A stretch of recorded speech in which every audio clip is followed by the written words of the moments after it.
Hello, my name is Julio Gonzalez, UTC ID GCW925. Today we have homework 2 for LabVIEW, and we had two objectives, A and B.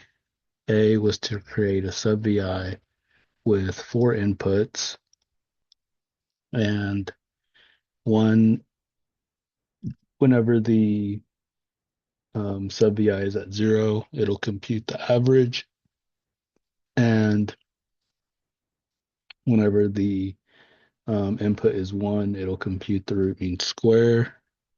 Now we can go ahead and test that now.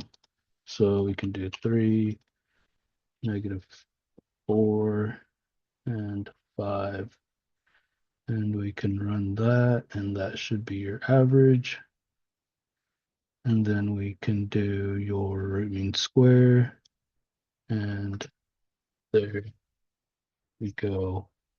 So this is how we did that program. Um, we had x1, x2, x3, and then you would choose 1 or 0, depending on what you wanted to calculate, the average or root mean square. Then true or false. There's your there's your true. I just chose y or z. And there's your square root. There's your formula. We used a formula here, formula node. So yeah, we have that. So we know that works. And now our part B, we were to create another VI with a while loop, and we would have to um, plot Y and Z with M1, M2, M3, and here are the respective M1, M2, M3 equations.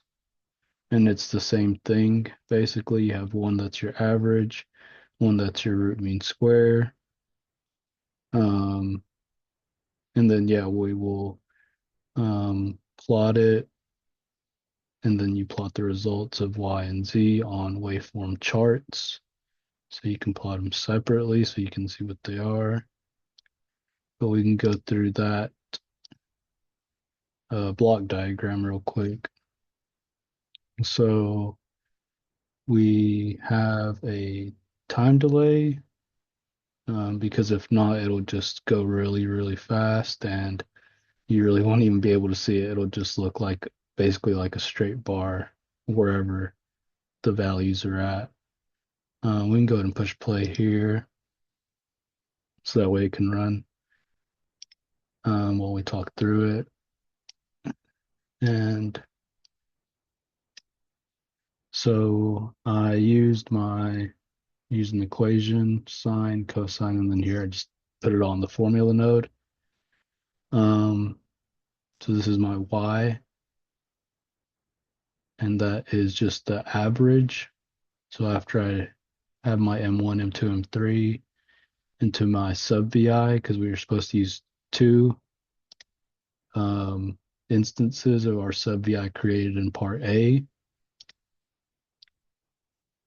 So to achieve that, I just ran it through here, ran each output into the respective input here, and then I set 0 so that way they would always be set to 0, and then this one always set to 1. And then I just ran it into this division divided by 3, and that would get your y. And then your root mean square, basically the same thing. Like I said, I just set it to true, and this one to false. And then I just basically divided it by 3 again after I squared them. So you can see in the formula node, this denotes it being squared.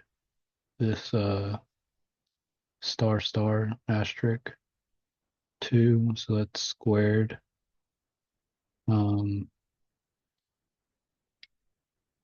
See, so that, and then you divide it by 3, and then you square that, just like it shows here.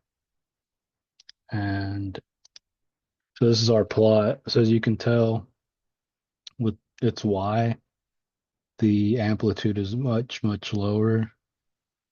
It's sometimes so this one can get to 0.06.